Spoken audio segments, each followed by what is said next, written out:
Welcome to బీజేటీవీ. ముందుగా headlines చూద్దాం.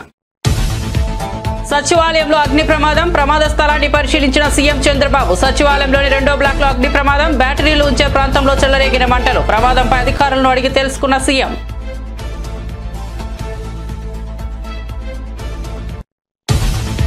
Pharmacy విద్యార్థిని నాగాంజలి ఆత్మహత్య దురదృష్టకరమన్న పవన్ కళ్యాణ్. ఫార్మసీ విద్యార్థిని కుటుంబానికి ప్రభుత్వం అండగా ఉంటుందని వెల్లడి. ఆత్మహత్య కారకుడిపై చట్ట ప్రకారం చర్యలు ఉంటాయి. నాగాంజలి సూసైడ్ నోట్ మేరకు ఇప్పటికే ఆసుపత్రి ఏజీఎం దీపక్ అరెస్ట్. పాలనలో రేవంత్ రెడ్డి పూర్తిగా విఫలమయ్యారన్న హరీష్ రావు. మూగజీవాలు కూడా రేవంత్ రెడ్డిని క్షమించవని వెల్లడి. హైడ్రాతో విధ్వంసం చేసి పేదల జీవితాలను నాశనం చేశారని వెల్లడి. సీఎం రేవంత్ రెడ్డి వానాకాలం రైతు బంధు ఎగ్గొట్టారని వ్యాఖ్య. ఎమ్మెల్సీ అభ్యర్థిగా గౌతమ్ రావు, కిషన్ రెడ్డిపై రాజా సింగ్ తీవ్ర ఆగ్రహం. మీ పార్లమెంట్ నియోజకవర్గానికి పోస్టులు ఇస్తారా అని ప్రశ్న. హైదరాబాద్ లో ఇంకా అభ్యర్థులే లేరా అని నిలదీత. గులాంబరీ చేసే వారికి పోస్టులు టికెట్ ఇవ్వడం ఏంటని నిలదీత. తల్లిపై కేసు వేసిన కొడుకుగా మేనల్లుడు మేనకోడుల ఆస్తులు కాజేసిన మేనమామగా జగన్ నిలిచిపోతారన్న షర్మిల. సరస్వతి ఫ్లవర్ షేర్ల ఎంఓయూపై జగన్ సంతకాలు చేశారన్న షర్మిల. సరస్వతి పవర్ షేర్లను విజయమ్మకు గిఫ్ట్ డీడ్ గా ఇచ్చారని వెల్లడి. తనకు ఒక్క ఆస్తి కూడా ఇవ్వలేదన్న షర్మిల. 10 నెలల్లోనే ఇళ్ల పట్టాల హామీ నిలబెట్టుకున్నానన్న నారా లోకేష్. నన్ను గెలిపించిన మంగళగిరి ప్రజలను గుండెల్లో పెట్టుకుంటానన్న మంత్రి. నియోజకవర్గ ప్రజల కోసం 26 సంక్షేమ అభివృద్ధి కార్యక్రమాలు చేపట్టినట్లు వెల్లడి.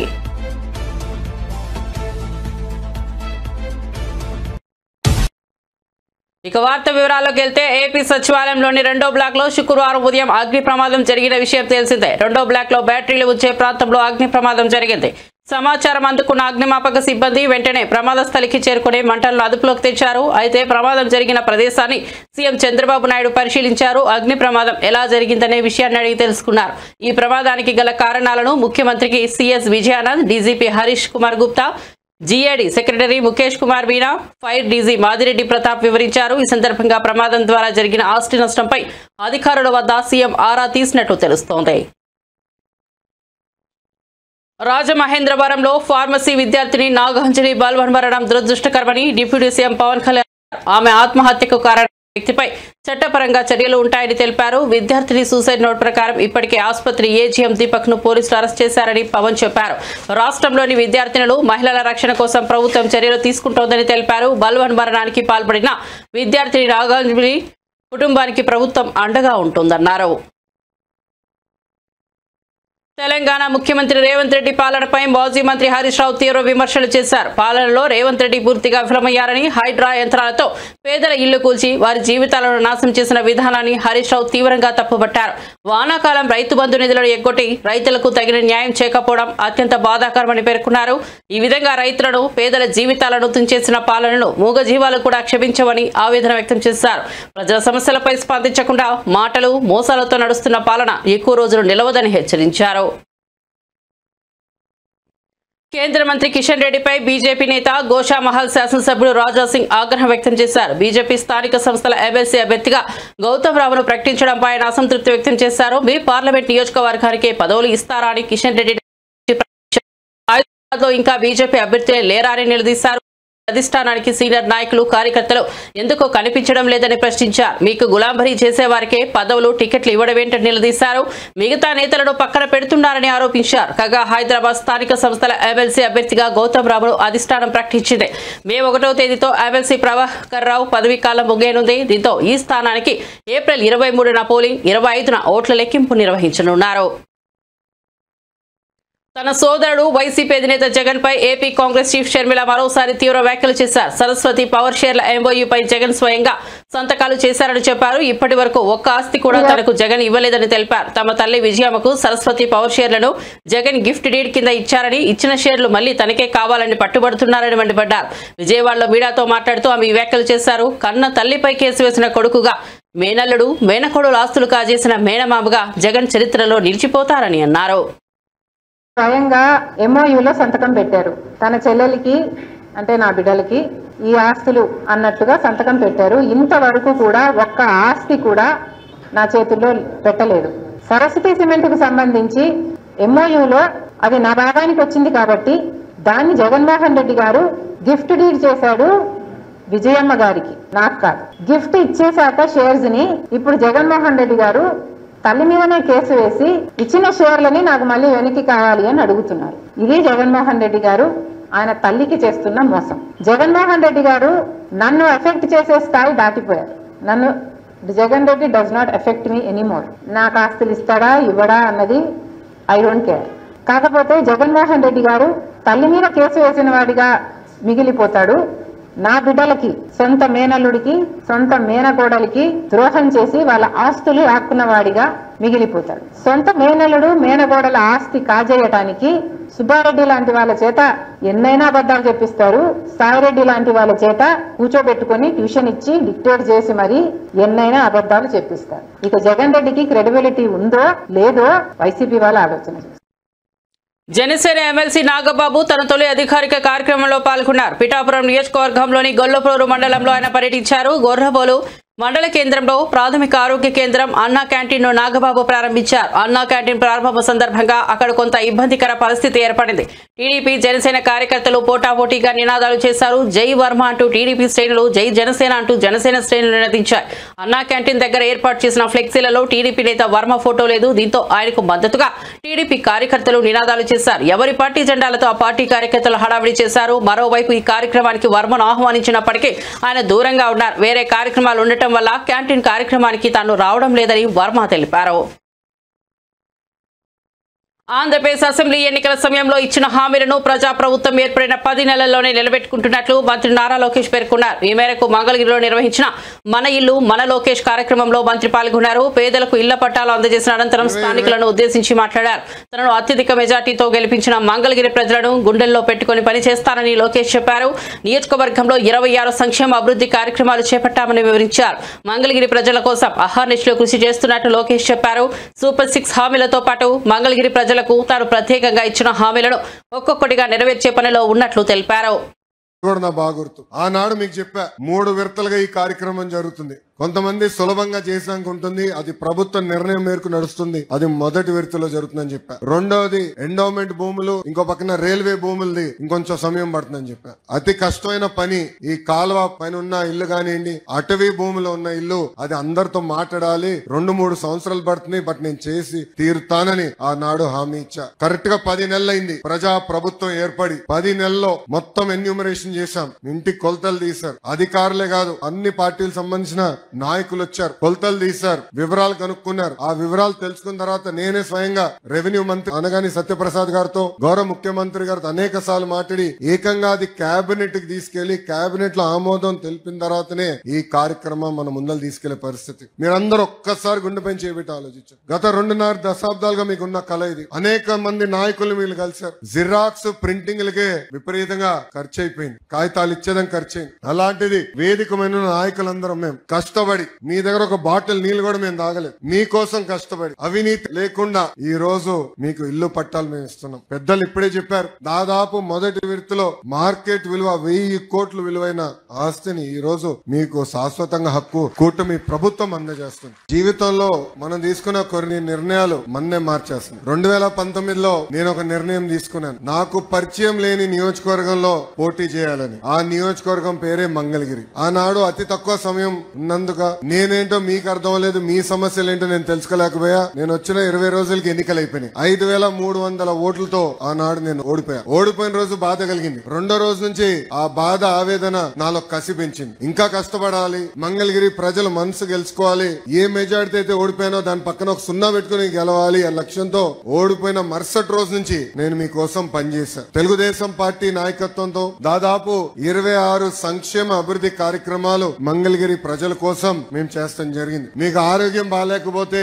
ఎన్టీఆర్ సంజీవిని పేరుతో మంగళగిరిలో ఒక క్లినిక్, తాడేపల్లిలో క్లినిక్, దుగ్గిరాలకు ఒక మొబైల్ క్లినిక్ పెట్టి ఉచితంగా చికిత్స కాదు మందులు కూడా ఈ రోజు కూడా మేము ఇస్తున్నాం. ఎక్కడన్నా నీటి సమస్య ఉంటే వాటర్ ట్యాంకర్లు పెట్టి నీళ్లు తోలాం. పిల్లలకి బాగా చదువుకున్నారు, ఉద్యోగాలు ఉపాధి కావాలంటే వాళ్ళకి స్కిల్ డెవలప్మెంట్ కూడా ఆనాడు మేము చేశాం. ఇంకా ఇంట్లో పెళ్లి జరిగితే నేను రాలేకపోతే స్వయంగా బట్టలు కూడా పెడతాం జరిగింది. నిరుపేద కుటుంబాలు సొంత కాలుపై నిలబడాలన్న ఆలోచనతో తోపుడు బండ్లు ఇచ్చాం. మహిళలకి ఆర్థిక స్వాతంత్రం రావాలని కుట్టు మెషినే కాదు ట్రైనింగ్ మరి ఇచ్చి కుట్టు మెషిన్ అందజేసి ఈ రోజు వాళ్ళ పని కూడా మేము కల్పిస్తున్నాం. కోవిడ్ వస్తే ప్రభుత్వం అని మర్చిపోయింది కానీ ఆనాడు నేను మర్చిపోలేదు. ఆక్సిజన్ గాని మందులు గాని అమెరికా డాక్టర్ల ద్వారా ఆన్లైన్ లో చికిత్స కూడా అందజేశాం. అవసరమైన మందులు ఇచ్చాం. ఇట్లా 26 సంక్షేమ అభివృద్ధి కార్యక్రమాలు మంగళగిరి ప్రజలకి నేను చేశాను. అది మీరు చూసి మొన్న జరిగిన ఎన్నికల్లో వైఎస్ఆర్ కాంగ్రెస్ పార్టీ నేత మాజీ ఎమ్మెల్యే తోపుదుర్తి ప్రకాష్ రెడ్డి సంచలన వ్యాఖ్యలు చేశారు. త్వరలోనే వైఎస్ఆర్ కాంగ్రెస్ పార్టీ తిరిగి అధికారంలోకి వస్తుందని, అప్పుడే ప్రస్తుతం జరుగుతున్న ప్రతి దుర్మార్గానికి చట్టబద్ధంగా సమాధానం ఇస్తామని హెచ్చరించారు. జగన్మోహన్ రెడ్డి పాపిరెడ్డిపల్లికి వస్తారు, అప్పుడే ప్రజలు మీ చేసిన దుర్మార్గాలను ఆయనకు తెలియజేస్తారని పేర్కొన్నారు. సునీతమ్మ బెదిరింపులకు తలొగ్గే వాళ్ళు మేము కాదని, జగన్మోహన్ రెడ్డికి ఆట్లాడే అర్హత సునీతమ్మ కుటుంబానికి లేదని ఘాటుగా స్పందించారు. ప్రజల మద్దతుతో వైఎస్ఆర్సీపీ మళ్లీ తిరిగి అధికారంలోకి వస్తుందన్నారు. మీ ప్రభుత్వం ఉన్న రోజులు కూడా కొనసాగించవచ్చు, కానీ రేపన్నది మాదే. తప్పనిసరిగా 27లోనో 28లోనో 29లోనో మళ్ళీ మా ప్రభుత్వం వస్తుంది, మా జగనన్న ముఖ్యమంత్రి అవుతారు. మీరు చేసిన ప్రతి ఒక్క దుర్మార్గాలకు కూడా లెక్క కట్టి ఆ రోజు తగిన సమాధానం చట్టబద్ధంగా తెలియజేయడం జరుగుతుంది. కాబట్టి ఇప్పటికైనా నీ పద్ధతులు మానుకో. నువ్వు ఎవరిని బెదిరించాలనుకుంటున్నావు? నేను అనుకుంటే ఎంపీపీ కాలేనా, నేను అనుకుంటే ప్రకాష్ రెడ్డి తిరుగుతాడా, ఇంకొకటి మాటలు ఇవన్నీ మానుకో. ఇంకా నీకు అది పోలే, అదేదో చిన్న పులుపు చావలే, అవి మానుకో. ప్రజాస్వామ్యంలో నువ్వు కూడా ప్రజలు ఓట్లేసి గెలిచి నువ్వు ఎమ్మెల్యే అయినావంతే, నీ ఎంతగా నువ్వు ఎమ్మెల్యే కావు. ప్రజలు నిన్ను నమ్మి ఓట్లేసినాక నేను ప్రజలకు మంచి చేయాలనే ఆలోచనతో నువ్వు మాట్లాడు. నువ్వు బెదిరించేటట్ల మాటలు ఇంకోటి మాటలు మాట్లాడితే ఎవరు బెదిరే వాళ్ళు ఎవరు లేరు. ప్రజలు మిమ్మల్ని తరిమి కొట్టే రోజులు రాకుండా ఇకనైనా చూసుకో. జగన్మోహన్ రెడ్డి గారి కాలి గోటికి కూడా నువ్వు పనికిరావు. జగన్మోహన్ రెడ్డి గారు మహోన్నతమైనటువంటి వ్యక్తిత్వం కలిగిన నాయకుడు. ఆయన పేదల పట్ల, రైతుల పట్ల, మహిళల పట్ల, విద్యార్థుల పట్ల అపారమైన ప్రేమ కలిగి వారికి సంక్షేమ పథకాల ద్వారా వారి కుటుంబాలను నిలబెట్టిన నాయకుడు. కోట్లాది మంది గుండెల్లో కొలువున్నటువంటి నాయకుడు. జగన్మోహన్ రెడ్డి గురించి మాట్లాడేటువంటి అర్హత నీకి కానీ, నీ కుమారునికి కానీ, నీ కుటుంబానికి కానీ ఎవరికి లేదు. మీరు నోటికి వచ్చినటువంటి అబద్ధాలు చెప్పి అధికారంలోకి వచ్చి ఈరోజు ఏ ప్రజలైతే మిమ్మల్ని గెలిపించినారో వారి ఆస్తుల మీద మీరు కన్ను వేసి వారి ఇళ్లను కూలుస్తా, ఈరోజు రైతాంగాన్ని నడ్డి వీరుస్తా, అందరినీవా కాలువ లైనింగ్ కాంట్రాక్టు కమిషన్లను కొట్టి ఈరోజు రాప్తాడు నియోజకవర్గంలో కనీసం 1,00,000 ఎకరాలు బీళ్లుగా మారేటువంటి పరిస్థితిని తీసుకొని వచ్చి మీరు గత 10 నెలలుగా ఎన్నో అరాచకాలు చేసి, ఎన్నో దోపిడీలు చేసి, టమాటా రైతుల దగ్గర నుండి కూడా కమిషన్లు వసూలు చేసి మీరు చేస్తున్న అరాచకాలన్నీ ప్రజలకు తెలిసిపోయినాయి. ఇప్పుడు నువ్వేం చెప్పినా ఎవరు నమ్మే పరిస్థితి లేదు, అయిపోయింది. మొన్న లింగమయ్య హత్యతో నీ చాప్టర్ క్లోజ్ అయిపోయింది. నువ్వు భవిష్యత్తులో ఎప్పుడు కూడా శాసనసభలో అడుగుపెట్టేటువంటి పరిస్థితి కూడా ఉండదు. ఈసారి ముస్లిం మైనార్టీలను ఎన్నికల్లో వాడుకొని గెలిచిన తర్వాత వారికి హాని చేసే విధంగా వ్యవహరిస్తున్నారని మాజీ మంత్రి బాపట్ల వైఎస్ఆర్సీపీ జిల్లా అధ్యక్షుడు మేరుగా నాగార్జున తీవ్రంగా ఆరోపించారు. ఎన్టీ రామారావుకు వెన్నుపోటు పెట్టిన చంద్రబాబు ఇప్పుడు వక్ఫ్ బోర్డు విషయంలో ముస్లింలు రగిలిపోవాలనేలా మోసం చేస్తున్నారని విమర్శించారు. P4 పథకం కూడా ప్రజలను మభ్యపెట్టేందుకు రూపొందించిన అబద్ధపు ముసుగేనని తెలిపారు. వాస్తవంగా ముస్లింల హక్కులను పరిరక్షించేది వైఎస్ఆర్ కాంగ్రెస్ పార్టీ మాత్రమేనని స్పష్టం చేశారు. చంద్రబాబు పాలన అబద్ధాల ఆధారంగా సాగుతోందని, ముస్లిం సమాజం చంద్రబాబును ఎప్పటికీ క్షమించదని హెచ్చరించారు. ఎన్టీ రామారావు గారి వెన్నుపోటు దగ్గర నుంచి మొన్నటి అప్పులకు సంబంధించిన అబద్ధాల దాకా ఈరోజు ప్రజలను మోసం చేస్తున్న P4 కార్యక్రమం వరకు అన్ని అబద్ధాలే. ఉదాహరణకి అప్పులకు సంబంధించి ఎన్నికలకు ముందు 14 లక్షల కోట్ల రూపాయల అప్పులున్నాయని చెప్పాడు ప్రచారంలో. ఇప్పుడేమో 10 లక్షల కోట్ల అప్పులున్నాయని చెప్తా ఉన్నాడు. ఆధారాలు చూపేవంటే నో అంటాడు. చివరికి మీరు ప్రవేశపెట్టిన బడ్జెట్లో కేంద్ర ప్రభుత్వం సాక్షాత్తు చెప్పింది 5,62 కోట్ల రూపాయలు అప్పులున్నాయని చెప్తే మీరేమో అప్పులు అనుకుంటా అప్పుల మీదే బ్రతకాలని చూస్తూ ఉన్నారు. ఇకపోతే రెండవది P4కి సంబంధించి సమాజంలో 20% పేదలు, వాళ్ళకి సంబంధించి 10% బాగా సంపన్నులు ఉన్నారు, వారికి అప్పగిస్తానని చెప్తా ఉన్నాడు. ఈ P4 ఏంటో, ఈ పేదరికం ఏంటో, ఈ సంపన్నులేంటో, అసలు ఎంతమంది ప్రజానీకం ఉన్నారో, ఎంత పేదవారు ఉన్నారో, ఎంతమంది ఇన్కమ్ ట్యాక్స్ కడతా ఉన్నారో ఇప్పటికైనా ప్రజలకు అర్థమయ్యేటట్టు చెప్పండి చంద్రబాబు నాయుడు గారు. ఎందుకు ఈ రాష్ట్రంలో 1,61,00,000 కుటుంబాలు ఉంటే దాంట్లో తెల్ల రేషన్ కార్డులు ఉన్నవాళ్ళు 1,41,00,000 కుటుంబాలు. అంటే 90% పేదవారే. ఇన్కమ్ ట్యాక్స్ కడుతుంది ఎంతమందో తెలుసా? 8,60,000 మంది కుటుంబాలు మాత్రమే ఇన్కమ్ ట్యాక్స్ కడతా ఉన్నారు. ఇంత దారుణమైన అబద్ధాలు ప్రజల్లోకి తీసుకెళ్లాలని ఎన్నికల్లో చెప్పారు. అబద్ధాలు పుంకాలుగా రాయించారు. మరలా అబద్ధాలు చెప్తా ఉన్నారు. మరలా డైవర్షన్ పాలిటిక్స్ చేస్తా ఉన్నారు.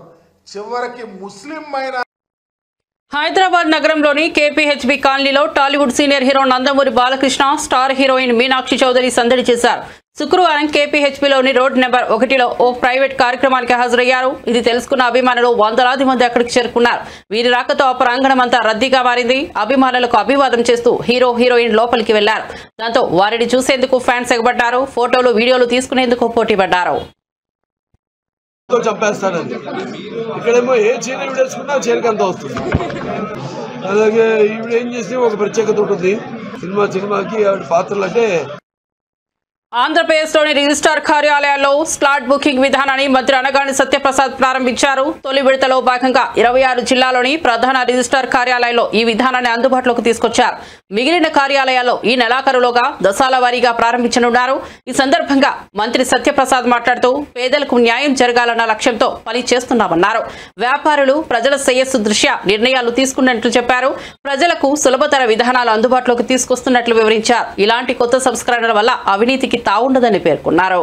స్లాట్ వస్తుందో ఆ స్లాట్ సమయంలో కేవలం 10 నిమిషాల్లోనే వాళ్ళు అమ్మే వాళ్ళు అవ్వచ్చు, కొనే వాళ్ళు అవ్వచ్చు, అలాగే వాళ్ళ సాక్షులు ఉంటారు, అందరూ కూడా కేవలం 10 నిమిషాల వ్యవధిలోనే పూర్తిగా అయిపోయే విధంగా వచ్చిన వాళ్ళు మంచి వాతావరణంలో సత్వరంగా పనిచేసుకుని వెళ్ళిపోయే విధంగా. అలాగే ఏపీలో జరిగిన దారుణ ఘటనపై వైఎస్ఆర్ కాంగ్రెస్ ఎమ్మెల్సీ వరద కళ్యాణి ఆగ్రహం వ్యక్తం చేశారు. ఒక నరరూప రాక్షకుడి వేధింపుల వల్ల ఆత్మహత్య చేసుకున్న యువతికి అదే ఆసుపత్రిలో చికిత్స అందించడం దారుణమని పేర్కొన్నారు. ఇప్పటికీ మహిళా హోంమంత్రి, డిప్యూటీ సీఎం, ముఖ్యమంత్రి ఎవరూ బాధిత కుటుంబాన్ని పరామర్శించకపోవడం అత్యంత బాధాకరమని విమర్శించారు.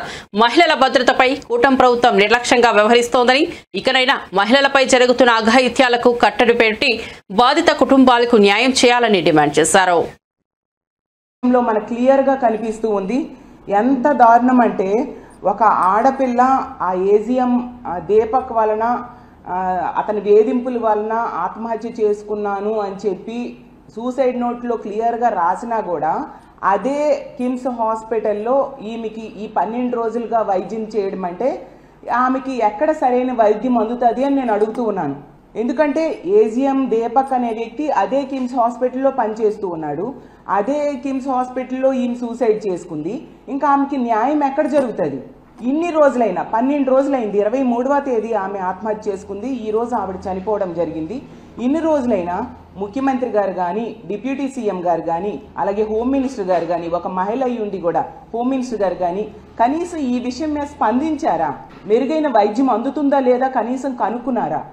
ఎటువంటి స్పందన లేదు. అడుగడుగున నిర్లక్ష్యం.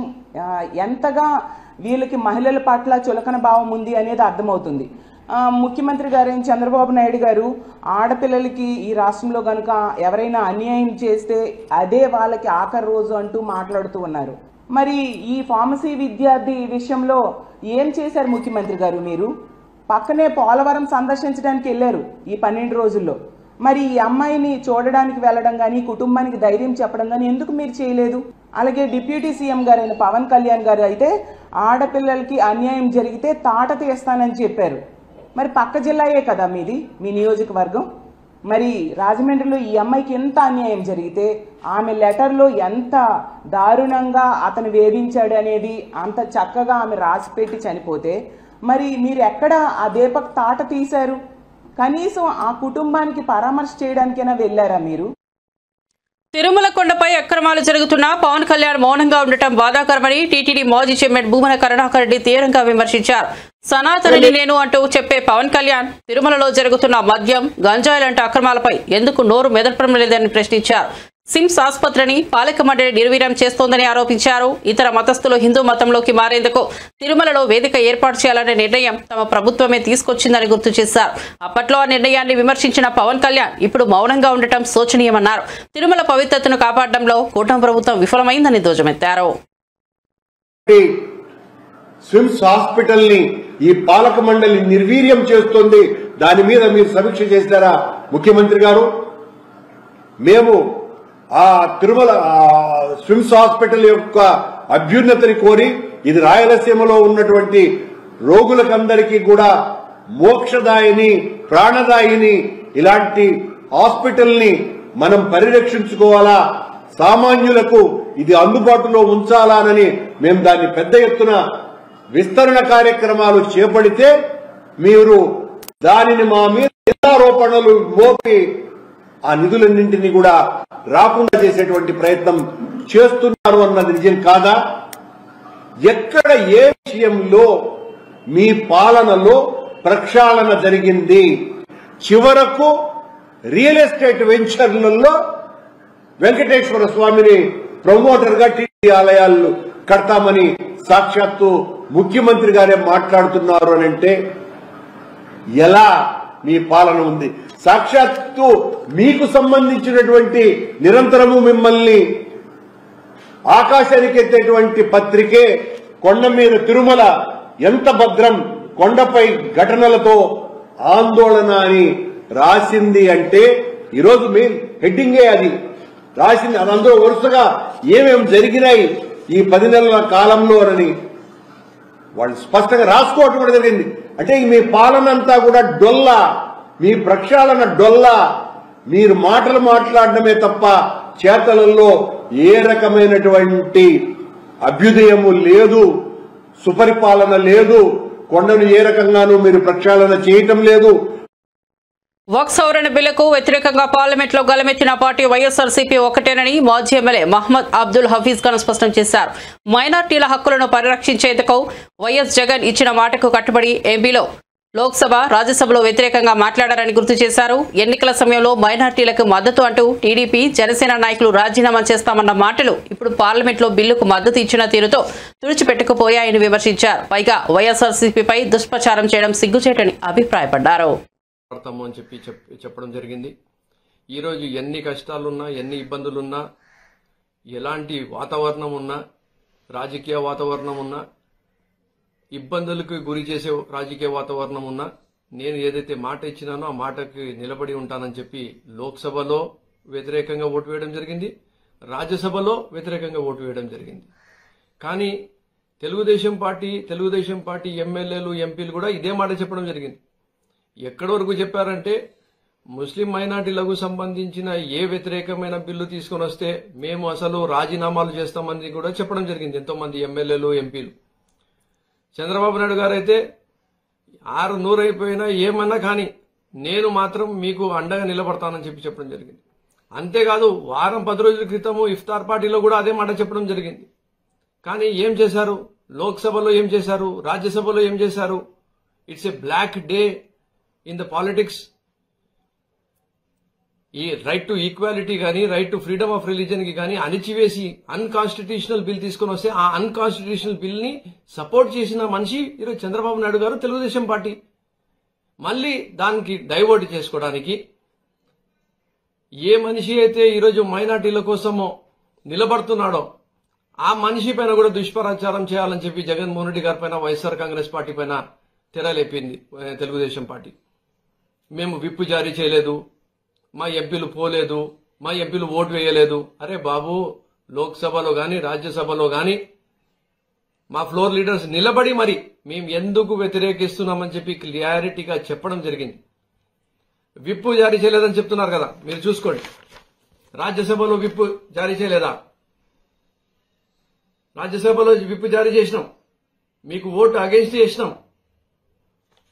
మా ఫ్లోర్ లీడరే సాక్షాత్తు మాట్లాడి చెప్తుంటే మేము దీనికి వ్యతిరేకిస్తున్నామని చెప్పి, ఈరోజు మీరు కేంద్రంలో రాష్ట్రంలో ప్రభుత్వంలో ఉన్నారు, మీరు చేయాల్సిన పని మేం చేస్తున్నాము, లేదంటే మంచి పనికి అందరం కలిసి పని చేద్దామని చెప్పి. తెలంగాణలో శాంతి భద్రతలు తీవ్రంగా దెబ్బతింటున్నాయని, మహిళలకు రక్షణ లేకుండా పోయిందని బీఆర్ఎస్ నేత ఆర్ఎస్ ప్రవీణ్ కుమార్ ఆగ్రహం వ్యక్తం చేశారు. ఒక వారం రోజుల్లో 4 అత్యాచార ఘటనలు చోటు చేసుకున్నాయని వివరించారు. మేడ్చల్ ఎంఎంటీఎస్ లో, సంగారెడ్డి కందిలో, నాగల్ కర్నూలులో, పహాడీ షరీఫ్ లో జరిగిన ఘోర ఘటనలపై ప్రభుత్వం స్పందించలేదని విమర్శించారు. స్వయంగా రేవంత్ రెడ్డి హోంమంత్రిగా ఉన్నా సమీక్షలు లేకపోవడం దురదృష్టకరమన్నారు. ప్రభుత్వం శాంతి భద్రతలపై నిర్లక్ష్యంగా వ్యవహరిస్తోందని, మహిళల భద్రతపై తక్షణమే చర్యలు తీసుకోవాలని డిమాండ్ చేశారు. 4 మహిళల మీద అత్యాచారాలైనాయి. ఇది చాలా ఆందోళన కలిగించే విషయం. మొట్టమొదట మనకు 22 మార్చి నాడు ఎంఎంటీఎస్లో ఒక మహిళ మీద మహాత్మా గాంధీ గారు అన్నారు, ఈ దేశానికి నిజంగా స్వాతంత్రం ఎప్పుడు వస్తుందంటే మహిళ అర్ధరాత్రి ఒంటరిగా పోగలిగినప్పుడే స్వాతంత్రం వస్తుందని ఆనాడు మహాత్మా గాంధీ గారు చెప్పారు. ఇక్కడ బాధితురాలు ఫుడ్ డెలివరీ కంపెనీలో పనిచేసుకుంటూ సికింద్రాబాద్ నుండి మేడ్చల్ పోయే ఎంఎంటీఎస్ ట్రైన్ ఎక్కి మహిళా బోగీలు ఎక్కింది. ఆమె మామూలు బోగీలు ఎక్కలేదు, మహిళా బోగీలో ఎక్కి ఎంఎంటీఎస్ ట్రైన్లో ఎక్కి మరి మేడ్చల్ పోతుంటే దాదాపు 7 గంటల నుంచి 8 గంటల ప్రాంతంలో ఒక యువకుడు అగంతకుడు ఆ మహిళా బోగీలోకి వచ్చి కరెక్ట్గా మరి ఒక 15-20 నిమిషాలు ప్రయాణం చేసిన తర్వాత ఆమె మీద అత్యాచార యత్నం చేస్తే ఆమె నడుస్తున్న ట్రైన్ నుంచి కిందకు దుంకి ప్రాణాలు కాపాడుకున్నది. ఆమెకు విపరీతమైన గాయాలతో ఇవాళ హాస్పిటల్లో చికిత్స పొందుతూ ఉన్నారు. అది మొదటి కేసు. దాని మీద మరి గౌరవ ముఖ్యమంత్రి రేవంత్ రెడ్డి గారు స్టేట్మెంటు అసెంబ్లీలో ఇచ్చిండ్రు, కానీ ఆయన ఆ బాధితురాలను ఇంతవరకు కలవలేదు. ఇక అది మరిచిపోకముందే మరి మార్చి 25వ తారీఖు నాడు సంగారెడ్డిలో భర్తను కొట్టి ఉదయం 4 గంటలకు కంది మండలంలో తిలోత్తమ్ గార్డెన్స్ దగ్గర అధికారం లేకపోయినప్పుడు హైదరాబాద్ సెంట్రల్ యూనివర్సిటీ చుట్టూ చక్కర్లు కొట్టిన రాహుల్ గాంధీ ఈ రోజు విద్యార్థులను కాంగ్రెస్ ప్రభుత్వం నిర్దాక్షిణ్యంగా దాడులు చేసి నిర్బంధిస్తున్నా ఎందుకు స్పందించడం లేదని ప్రశ్నించారు. మెదక్ బీజేపీ ఎంపీ మాధవనేని రఘునందన్ రావు విద్యార్థుల హక్కులు, స్వేచ్ఛలపై జరుగుతున్న దాడులపై ఒక్క మాట కూడా మాట్లాడకపోవడం దుర్మార్గమని విమర్శించారు. రాహుల్ గాంధీకి విద్యార్థులపై ప్రేమ నిజమైతే ఇప్పటి అఘాయిత్యాలపై స్పందించాల్సిన అవసరం ఉందన్నారు. ప్రభుత్వ తీరును తీవ్రంగా ఖండించిన ఆయన ప్రజాస్వామ్య విలువలను కాపాడేందుకు బీజేపీ విద్యార్థుల పక్షాన నిలుస్తోందన్నారు. దేశ ప్రజలు వరుసగా 3 సార్లు మోడీ నేతృత్వంలోని బీజేపీ ప్రభుత్వాన్ని ఎన్నుకున్నారని, భవిష్యత్తులో వచ్చే 3 పర్యాయాల్లో కూడా బీజేపీదే అధికారంలోకి వస్తుందని కేంద్ర హోంశాఖ మంత్రి అమిత్ షా ధీమా వ్యక్తం చేశారు. వక్ఫ్ బిల్లు వివాదం నేపథ్యంలో ఆయన స్పష్టం చేస్తూ వక్ఫ్ అనేది సంస్థ మతపరమైనది, కానీ వక్ఫ్ బోర్డు మరియు వక్ఫ్ కౌన్సిల్లో ముస్లిమేతరులు సభ్యులుగా ఉండవచ్చని తెలిపారు. అయితే వారి పాత్ర మతపరమైన జోక్యం కాదని, విరాళంగా ఇచ్చిన ఆస్తులు ఉద్దేశించిన ప్రయోజనాలను ఉపయోగపడేలా చూడడం మాత్రమేనని పేర్కొన్నారు.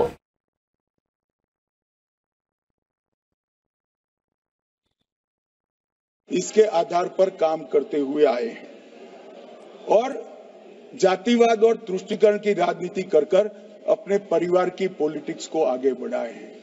मगर 2014 से मान्यवर जातिवाद, तुष्टीकरण और परिवारवाद को एक साथ नरेंद्र मोदी ने समाप्त कर विकास की राजनीति इस देश में प्रस्तावित की। पॉलिटिक्स ऑफ परफॉर्म करिए और चुनकर आइए। 3 टर्म मोदी जी को चुना है और 3 टर्म भारतीय जनता पार्टी की सरकार है. मरिन्न अपडेट्स కోసం చూస్తూనే ఉండండి BJTV.